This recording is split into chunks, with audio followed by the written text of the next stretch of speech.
Bonjour tout le monde, j'espère que vous allez bien. Je m'appelle Jason Paré et je suis très heureux de vous présenter un nouvel épisode de L'Étrange Programme. Et oui, après plus d'1 an d'absence, L'Étrange Programme est de retour. J'en profite d'ailleurs de l'occasion pour remercier TCF de nous permettre de faire ce comeback télévisuel. Pour les nouveaux téléspectateurs qui regardent l'émission pour la première fois, L'Étrange Programme porte sur la culture de l'étrange et de l'insolite, que ce soit en musique, en théâtre, en littérature ou au cinéma. Et également, sans oublier le paranormal ou les actualités en général. Donc, au programme cette semaine, en entrevue, nous recevons Alamo Saint-Jean, l'un des éditeurs de la revue littéraire Brin Éternité. En chronique, Sébastien Bourget vient nous parler de l'apparition d'un ovni le 7 novembre 1990 au-dessus de la place Bonaventure, ici à Montréal. Et Frédéric Moreau nous donne ses impressions sur l'adaptation théâtrale du Chien des Baskerville au théâtre Denise Pelletier. Mais pour commencer, voici les étranges en bref.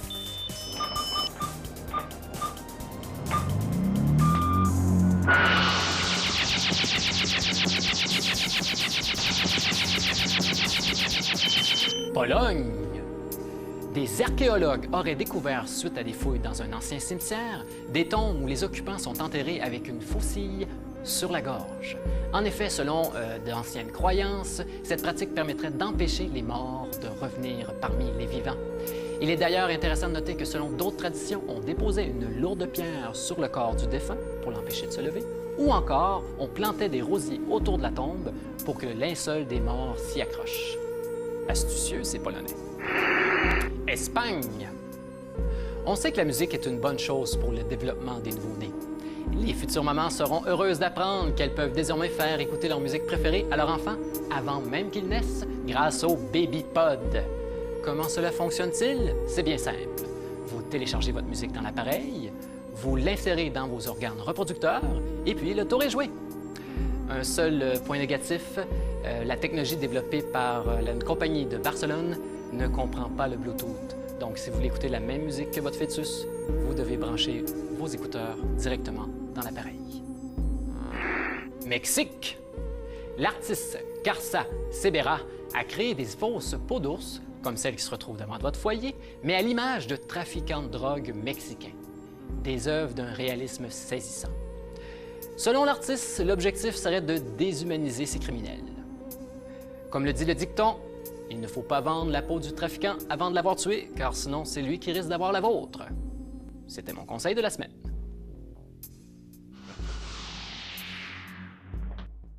Pour nous suivre et découvrir d'autres nouvelles insolites, devenez fan de notre page Facebook. Vous pouvez également suivre l'Étrange Programme sur Twitter ou sur tcftv.ca.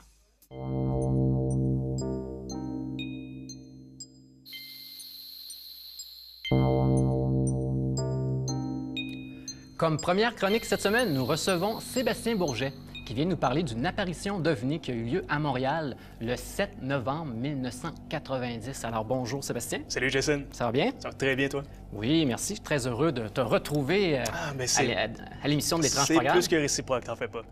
Donc, toi, tu vas nous revenir quelques fois au cours de la saison pour nous parler d'activités paranormales qui ont eu lieu à Montréal. Tout à fait. C'est vraiment une chronique qu'on a baptisée Étrange Montréal. Ça va vraiment être un retour dans le passé pour faire découvrir à ceux qui n'étaient pas là à cette époque-là des événements à saveur paranormale qui sont passés à Montréal. Alors vraiment, on va passer à travers tout, l'ufologie, les fantômes, maisons hantées, etc. Ça va être formidable. Une espèce de chronique historique, en fait, mais rattachée au paranormal. Tout à fait, exactement. Je suis pas mal sûr que les gens ne changeront pas de poste à ce moment-là. Super. Commençons immédiatement, justement, avec ton premier sujet. L'apparition d'OVNI qu'il y a eu au-dessus de la place Bonaventure. Peut-être que des gens à la maison connaissent déjà cette histoire. Alors, vas-y, raconte-nous ce qui s'est passé. On va la faire découvrir aux autres qui, comme je disais, n'étaient pas là. Alors, en plus, cette année, c'est un événement qui fête ses 25 ans. Alors, je vais faire une espèce de petit survol des éléments clés de ce qui s'est passé le fameux soir du 7 novembre 1990. Ça a commencé un peu après 19 h. Dans le ciel de Montréal est apparue une sphère métallique sombre qui dégageait des lumières vertes et jaunes. Et voilà, c'est apparu dans le ciel de Montréal. L'objet a fait sa première apparition au-dessus de la tour de la Bourse et a commencé tranquillement à se diriger au-dessus de l'hôtel Hilton à la place Bonaventure. Quand tu nous parles de la première apparition, c'est qu'il y a eu plusieurs apparitions, elle disparaissait puis elle réapparaissait? En fait, pas vraiment, je me suis un peu mal expliqué. Dans le fond, l'appareil est apparu dans le ciel et ultimement, c'est tout simplement déplacé vers l'hôtel. Alors là, alertés par les clients de l'hôtel qui se baignaient sur le toit, les employés de l'hôtel ont tout simplement appelé la police pour faire le signalement de cette espèce d'objet un peu étrange qui circulait le périmètre. Alors là, la police a été dépêchée sur les lieux et ils ont observé, comme tout le monde, cette espèce de masse lumineuse-là qui n'était pas vraiment capable d'expliquer. Alors, pour avoir des informations supplémentaires, la police a contacté les contrôleurs aériens d'aéroports de Dorval, de Mirabel, ainsi que la base militaire de Saint-Hubert pour savoir si c'était pas, par exemple, un nouveau prototype d'avion qui était expérimenté ce soir-là, puis aussi, ultimement, pour avoir des informations supplémentaires sur cet objet-là. Après vérification, là, tu vas la trouver drôle, Jason, l'objet n'est apparu sur aucun radar des deux aéroports et de la base militaire de Saint-Hubert. Alors là, c'est à ce moment que la GRC a été appelée en renfort. Alors là, eux autres, ils n'ont pas niaisé avec le POC. Ils ont envoyé 2 avions de chasse F-18 en reconnaissance pour faire le tour du périmètre, observer l'OVNI. Oui. C'est une observation qui a vraiment été prise au sérieux? Tout simplement, voilà, c'était visible vraiment quasiment partout en ville. Et il y a eu des centaines de témoins, si ce n'est pas des milliers. Alors là, les F-18 ont circulé sur le périmètre pour prendre des photos également. Puis en parlant de photos, aussi, il y a le journal La Presse qui a dépêché un de ses photographes nommé Marcel Laroche pour photographier l'objet volant. D'ailleurs, je pense qu'on peut voir à l'instant la photo que le photographe a pris carrément. Oui, puis étrangement, c'est la seule photo qui nous reste de l'événement. Tout à fait. Effectivement, on a beau éplucher l'Internet, YouTube, tous les médias sociaux, apparemment, c'est ce cliché-là. Peut-être que c'était le meilleur disponible à l'époque et le plus précis qui a finalement montré un espèce d'engin assez voyant, assez lumineux, tellement lumineux qu'il était capable d'éclairer à travers plus d'1 kilomètre de nuages. Fait que c'est assez impressionnant. Et là, de tous les rapports d'observation, parce qu'au-delà de cette photo-là, bien justement, il y a eu des F-18, tout ça. Est-ce qu'il y a des rapports qu'on peut consulter aujourd'hui pour savoir ce qui s'est passé réellement? Alors, ultimement, ça, c'est là où on rentre un peu dans la portion X-Files. Le lendemain matin, le matin du 8, il y a les agents de la NORAD qui sont débarqués dans les bureaux de la police et de la GRC pour carrément confisquer les rapports d'observation qui ont été pris justement par la police, par la GRC et par les pilotes d'avion eux-mêmes. Alors, c'est assez... en tout cas, ça soulève certaines questions. Ben oui. Alors, pour finir la petite histoire, à partir de 22h30, après avoir été en suspension au-dessus de l'hôtel pendant tout ce moment-là, l'OVNI a commencé à se déplacer un peu plus vers l'est de la ville. Et c'est à peu près à la hauteur du stade olympique que l'OVNI a disparu pour ne plus jamais revenir à Montréal. Et là, Marcel Laroche, qui a fait la photo, il l'a envoyé à un expert de la NASA pour la faire vérifier, la faire analyser, savoir si c'était pas seulement une lueur. Ou... Exactement. Comme tu dis, la photo de M. Laroche a été envoyée au département de l'optique de la NASA pour analyse, dans le fond, pour essayer de découvrir, avec des moyens un peu plus sophistiqués, la nature vraiment de cet objet-là. Alors, ultimement, bon, les réponses qui sont arrivées n'étaient pas super impressionnantes, mais quand même ont pu nous faire, comment dire, rêver un petit peu. Alors, grosso modo, les résultats, c'était que c'était aucunement lié à une aurore boréale ou une illusion d'optique. Ces lumières-là, vertes et jaunes, étaient vraiment émises par une masse qui flottait à peu près 1,5 km du sol et qui, selon les calculs des experts de la NASA, avait à peu près un diamètre de 540 mètres, l'équivalent de 5 terrains de football mis un à côté de l'autre. Et là, bien, le NORAD n'a jamais voulu expliquer pourquoi il avait décidé de faire disparaître tous les documents. En fait, c'est ça. Bon, que je te disais un petit peu, ça fait X-Files. Bon, on peut penser que c'est une conspiration gouvernementale ou quelque chose du genre, mais dans la réalité, c'est probablement, ultimement, des dossiers qui ont été mis dans des filières et qui sont probablement détruits de nos jours simplement parce que ça prend de la place dans les tiroirs. Puis d'habitude, des dossiers, comment dire, qui traitent d'événements plus ou moins importants comme ça ont tendance à être détruits carrément pour faire de la place à d'autres nouveaux, tout simplement. Est-ce qu'il y a eu, depuis, d'autres observations d'OVNI dans la région de Montréal? C'est certain que dans la région de Montréal, c'est sûr qu'à chaque année, il y a, c'est pas des centaines, des milliers d'observations d'objets volants non identifiés, des trucs comme ça. Ça doit pas être quand même pas la meilleure place avec la pollution lumineuse qu'il y a ici. Tout à fait, exactement. C'est ça que je veux dire, mais ultimement, il y en a beaucoup à chaque année, mais il n'y a rien qui a été aussi observé à grande échelle que celle qu'on a vécue en 1990. Et si l'un de nos téléspectateurs observe un ovni, à qui doit-il s'adresser? Bien, ce qui est amusant, c'est qu'au Québec, on a une association québécoise d'ufologie qui, ultimement, est capable de répertorier via son site Internet toute observation d'ovnis qui a lieu durant l'année. On est capable de fournir des témoignages, des vidéos, des photos, si jamais ceux qui ont plutôt observé ces phénomènes-là ont eu le temps d'en prendre. Alors, si nos téléspectateurs, dans le fond, ont vu quelque chose, bien, ils peuvent se joindre aux quelques 429 cas d'observation d'OVNI qui ont été vus en 2015 cette année. Seulement cette année? Tout à fait. Bien, un gros merci, Sébastien, de nous avoir fait découvrir cette histoire. Ça fait très plaisir. C'est maintenant le temps de recevoir notre premier invité, Alamo Saint-Jean.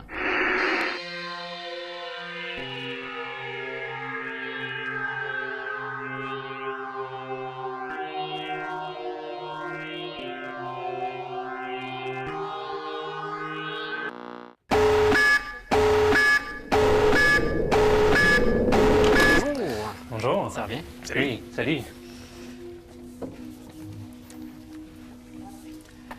Donc, bienvenue, Alamo, à notre émission L'étrange programme. Bien, merci. Tu viens ici en tant qu'éditeur de la revue Brin d'éternité. Exact. Alors, nous parler de cette revue. Donc, pour commencer, tu pourrais déjà nous présenter un petit peu ce qu'on peut retrouver dans cette revue littéraire, puis nous dire comment est née cette revue en 2004. Parfait. Bien, en fait, ça a débuté comme étant un fanzine créé par Mathieu Fortin, un auteur jeunesse assez prolifique quand même aujourd'hui, assez connu. Puis, au fil des années, en fait, en 2006, Mathieu Fortin ne pouvait plus poursuivre la création de la revue. Donc, il a passé les rênes à mon collègue coéditeur, Guillaume Voisine, qui a reparti le tout par la suite avec une petite équipe qui sont devenus au fil du temps un groupe d'amis. Donc, pour l'éternité, si tu veux, c'est un peu une réponse à Solaris, qui avait le monopole depuis plusieurs dizaines d'années au Québec, comme étant la plus ancienne revue de science-fiction, fantasy et fantastique québécoise. Donc, on essaie à chaque numéro d'avoir des textes qui portent sur toutes les littératures de l'imaginaire, donc de la science-fiction, en passant par la fantasy jusqu'à l'horreur. Puis pourquoi vous aviez le besoin, en fait, de faire face à ce monopole-là, de contrecarrer ce monopole-là? Est-ce que c'était particulièrement difficile d'être publié dans Solaris, donc vous avez dit on va donner un nouvel espace pour les auteurs de la littérature de l'imaginaire? Non, en fait, c'est plus un supplément, je dirais. Avec Brin d'éternité, qui commence comme un fanzine, on a pu plus, si tu veux, oser des textes un peu plus divergents ou moins classiques, donc un peu plus expérimental. Puis souvent, mais on aidait des nouveaux auteurs à être publiés pour la première fois, des auteurs qui ont par la suite souvent publié ailleurs, chez d'autres éditeurs connus, ou Solaris, ou à lire, ou Les Six Brumes, des trucs comme ça. Donc, c'est une revue littéraire où on retrouve des nouvelles, mais on retrouve aussi des critiques, des chroniques, un peu à l'image justement de Solaris qu'on connaît. Exact. On essaie à chaque numéro d'avoir les derniers lus. Donc, on reçoit, comme la part des revues, là, des services de presse qu'on se fait un devoir généralement de lire et de critiquer du mieux possible. Puis ensuite, on a aussi toujours une section essais. C'est une particularité que Brin d'éternité a, qu'on essaie de garder. On essaie de toujours avoir au moins un ou deux essais à chaque numéro. C'est pas toujours possible, malheureusement, mais c'est un petit peu un devoir qu'on a de garder notre aspect un peu plus académique. C'est quand même tout récent que je connais Brin d'éternité. Je suis abonné depuis 20, 30 ans, je sais plus, non, 20 ans. 20 ans à Solaris, mais c'est ça, c'est depuis que vous avez publié votre anthologie, en fait. C'était pour fêter votre 10e anniversaire. Ça tombe bien, ça s'appelle 10 ans d'éternité. Alors, c'était aux éditions Les Six Brumes. Donc, vous avez fait une anthologie des meilleures, ou en tout cas, du moins, vous avez fait une sélection de nouvelles qui étaient déjà parues dans la revue Brin d'éternité. C'est quoi vos liens, en fait, avec les éditions Six Brumes? Bien, les éditions Les Six Brumes, ce sont d'abord, je dirais, des amis et puis des collègues. C'est un petit peu ce que Brin d'éternité fait pour des nouveaux auteurs, mais au milieu de l'édition, dans le sens que leur mission, c'est vraiment d'aider et d'être un tremplin pour des nouveaux auteurs. C'est des gens qu'on apprécie beaucoup dans la vie. Puis quand on a voulu partir l'idée de faire une anthologie 10e anniversaire pour souligner les 10 ans de Brin d'éternité, c'était le choix naturel vers qui s'approcher. Donc quand on a proposé le projet à Guillaume Hull et puis Jonathan Reynolds, ils ont tout de suite embarqué. Puis en fait, c'est je tiens à souligner que c'est une coédition avec eux, donc c'est vraiment nous qui avons mené le projet de A à Z. Ils nous ont aidés, si tu veux, à pousser le livre dans les librairies. Donc, ils nous servaient beaucoup de distributeurs avec leur réseau à l'époque. Puis, dans l'aspect financier, c'est nous qui avons financé l'anthologie à 100 mais on leur octroie justement une part des redevances. Donc, je ne divulguerai pas, c'est sous contrat ce soir. Mais c'est une très bonne anthologie. En tout cas, il y a des auteurs très connus qui sont dans cette anthologie, dont Jean-Pierre April, Claude Bolduc, Pascal Roux, Jean-Louis Trudel et j'en passe. Il y a d'ailleurs une section à la fin où on peut voir différentes couvertures, des très belles couvertures généralement de Brain Éternité. Je peux en montrer deux autres aussi, une plus passée à l'époque d'un format plus fanzine, je dirais. Et là, ici, quand ça a pris un format plus revue littéraire. Vous en publiez, comme on disait, 3 par année. Au-delà des 6 brumes, vous faites vos lancements aussi en collaboration avec le fanzine Clair Obscur, à lequel moi et Sébastien, on collabore. Le plus heureux des hasards. Ben oui, c'est tout à fait par hasard. Et justement, le 6 février prochain, dans le bar La Mer à boire, ici à Montréal, vous allez lancer le prochain numéro, le numéro 43 de Brain Éternité. Alors, est-ce que tu peux nous dévoiler un peu le contenu du prochain numéro? Oui, mais en fait, il va y avoir une nouvelle de Dave Côté, de Élodie Serrano, un texte conjoint qui est la première publication de Mathieu Villeneuve et puis Damien Blas-Bouchard, Michel Laframboise, dont la réputation n'est plus à faire, et puis aussi de Mario Tessier, donc un auteur qui on respecte beaucoup. Qui écrit justement des essais dans Solaris qui s'appellent Les Futurs Ribles ou quelque chose de genre. Donc, très intéressant. En fait, il y a une connaissance au niveau de la science qui est enviable, disons. Donc, sinon, je voudrais savoir, comment fait-on si on souhaite s'abonner à votre revue ou soumettre un texte? Bien, pour ta première question, s'abonner, la façon la plus simple, c'est d'aller sur notre site web. On a une section abonnement, donc on peut faire un paiement par PayPal pour 3 numéros. Donc, le tarif augmente avec le prochain numéro, malheureusement. On n'a pas le choix. Pour ce qui est de comment soumettre un texte à Brain Éternité? Dans le fond, si vous sentez auteur en herbe, vous pouvez envoyer un texte. En fait, à l'intérieur de la revue, dans la C2, vous allez avoir tous les détails. Par contre, vous pouvez aller aussi sur notre site web, puis on a une section... OK. Et justement, pour terminer l'entrevue, je t'ai demandé d'apporter 3 suggestions de lecture. Alors, vas-y, lance-toi. Bien d'abord, mon premier livre que j'aimerais suggérer, c'est un auteur que j'adore, c'est Daniel Cernine, le livre Chronorègle, qui est un classique de la science-fiction québécoise, selon moi. Donc, qui a été écrit au début des années 90, si je ne me trompe pas. Fin 80, 90, fin 80. Donc, un Montréal du futur et puis un Canada en guerre contre le Québec. Qui est souverain Qui est souverain, exact. Donc, le rêve de tous. Et puis... Au moins de la moitié de la population. Exact. Et puis, c'est en fait une intrigue d'espionnage avec une drogue qui permet de remonter le temps, qui est vraiment formidable. Ma deuxième suggestion serait Joël Champetier, Le voleur des steppes. Malheureusement, Joël nous a quittés l'année dernière. Mais si vous avez aimé la fantasy, donc Game of Thrones, des trucs comme ça, selon moi, c'est meilleur. Donc, vous allez avoir une intrigue politique avec un personnage principal amnésiaque, vous allez dire cliché, mais Joël mène vraiment bien l'intrigue et puis les personnages sont extrêmement attachants et puis hétéroclites. Oui. Mais d'ailleurs, il avait un peu créé cet univers-là à partir de livres jeunesse au départ, qui ont été réécrits, ou en tout cas réécrits pour une version plus adulte. Exact. Puis ma troisième suggestion, c'est un livre en anglais, mais il est disponible en traduction française. C'est Altered Carbon de Richard Morgan, en français Carbone altéré. C'est un livre plus récent, je ne me trompe pas, c'est sorti début 2000. En fait, ça parle d'un transhumanisme où l'homme devient presque immortel en ayant numérisé sa conscience dans une puce qu'il porte au cou. Donc, la mort, ça ne représente plus rien. Puis c'est une intrigue... en fait, ça suit un détective privé qui vient d'une planète extérieure à la Terre et qui se fait amener ici de force pour travailler pour un riche homme qui veut enquêter sur sa mort subite dans une pièce fermée dont il était le seul à l'intérieur et il a perdu la mémoire des dernières heures. Donc, il ne se rappelle pas ce qui s'est passé pour qu'il meure. C'est un auteur américain, Richard Morgan? Je ne me trompe pas, je crois que oui. Américain ou britannique, exactement. OK, parfait. Bien, un gros merci d'être venu nous faire découvrir la revue Brain Éternité. Alors, on rappelle que le lancement du prochain numéro a lieu le 6 février à la Mer à boire. boire. C'est un bar ici à Montréal. Donc, c'est merveilleux. Maintenant, ben, c'est le moment où il faut passer à la pause et on revient ensuite pour une chronique théâtre avec Frédéric Moreau.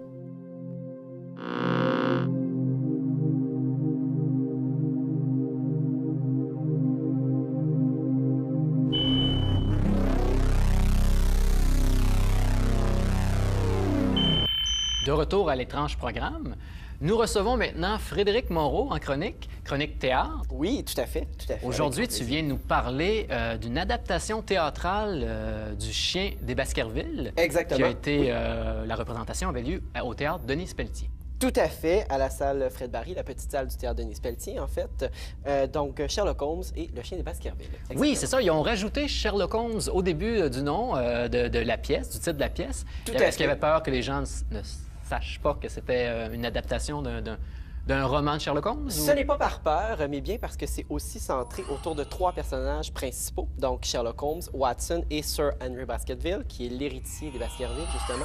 Et donc, c'est centré par rapport à ces 3 personnages-là, moins sur le Chien de Baskerville, on y reviendra plus tard, mais vraiment, ça a été centré sur les personnages principaux. Parfait. Pour ceux qui ne connaissent pas cette histoire, quelle est la trame de l'action de la pièce ainsi que du roman? Alors, la trame de l'action et de la pièce sont essentiellement identiques. La seule différence, c'est que l'accent va être mis sur plusieurs éléments différents selon que ce soit l'adaptation ou le roman. Commençons par le roman. Oui. Donc, naturellement, Sherlock Holmes, tout le monde connaît le cliché avec la pipe, le chapeau, le violon aussi, violon qui est très présent en représentation. Oui, OK. Et donc, à l'intérieur de ce Sherlock Holmes, il y a un chien qui est le chien des Baskerville qui sème la terreur sur la lande. Le chien, c'est vraiment une très grosse bête qui aurait tué Sir Charles Baskerville.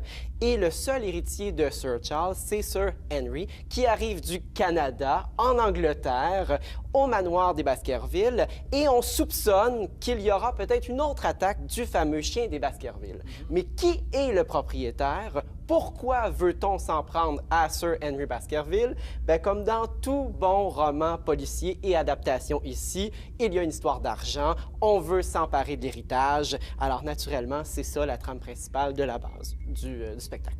On rappelle, si je ne me trompe pas, que c'est le 2e roman qui a été publié sur Sherlock Holmes. Oui. Je pense que c'était en 1902 à peu près la publication. 1901 et 1902, OK. Vraiment à la fin de l'époque victorienne, donc vraiment dans la grande noirceur anglaise. C'est ça, parce que si je ne me trompe pas, il y a eu 4 romans au total sur Sherlock Holmes, puis le reste, c'était surtout des nouvelles. Oui, exactement. Beaucoup de nouvelles, alors que là, on est dans un récit beaucoup plus étoffé. Il fait, je peux te dire exactement, 186 pages. Alors, on est dans un récit plus étoffé, exactement. OK. Et là, dans la pièce, ils ont donné un côté humoristique, je ne me trompe pas. Oui, Qu'est-ce que ça exactement. apporte au récit, à la pièce? Moi, j'avais en tête, en y allant, une adaptation très idée Sherlock Holmes, donc déduction, logique, un peu aride même. Je pensais qu'on allait aller vers là. Et là, mes attentes ont été complètement bouleversées.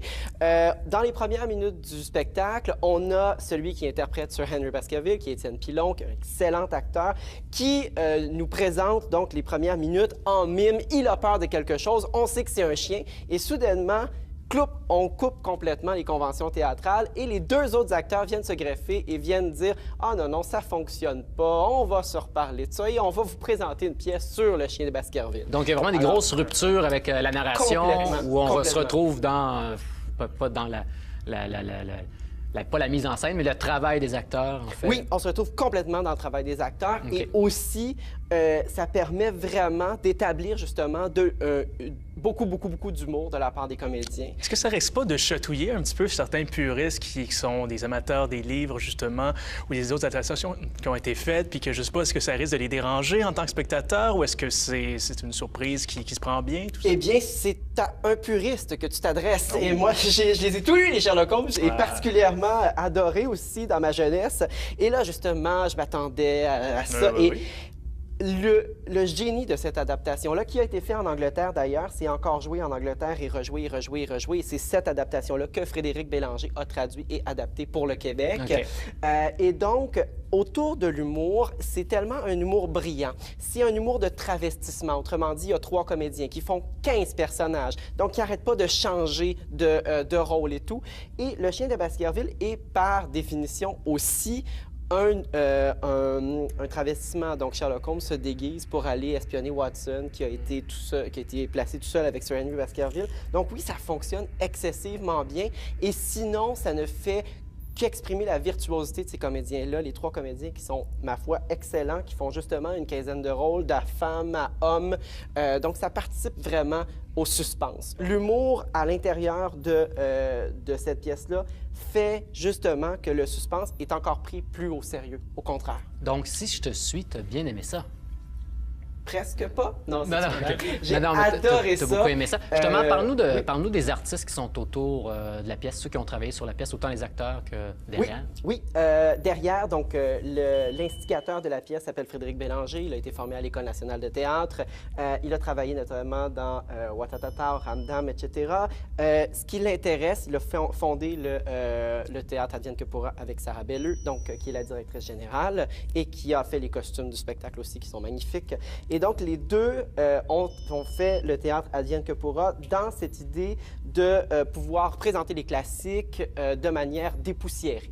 Donc, de présenter les classiques d'une autre manière, une autre vision des classiques, parfois pour enfants, pas toujours, et surtout accessible. Et les acteurs, justement, c'est pas leur première adaptation d'une pièce d'époque dans laquelle ils participent, si je me trompe? Non, tout à fait. La plupart ont joué dans le Tour du monde en 80 jours, entre autres François-Simon Poirier, qui fait un Sherlock Holmes redoutable. Donc, il a joué, entre autres, dans le Tour du monde en 80 jours. C'est qui les deux autres? Les deux autres, donc, sont Étienne Pilon et Philippe Robert, qui faisait Watson, tout à fait. Philippe Robert aussi, tu parlais tantôt de dualité. Philippe Robert qui fait vraiment clown blanc, clown noir avec Sherlock Holmes et Watson à l'intérieur de cette adaptation. OK. Et est-ce que là, parce que la pièce se terminait le 18 janvier, oui. Est-ce qu'il y a des supplémentaires qui sont prévus ou une tournée?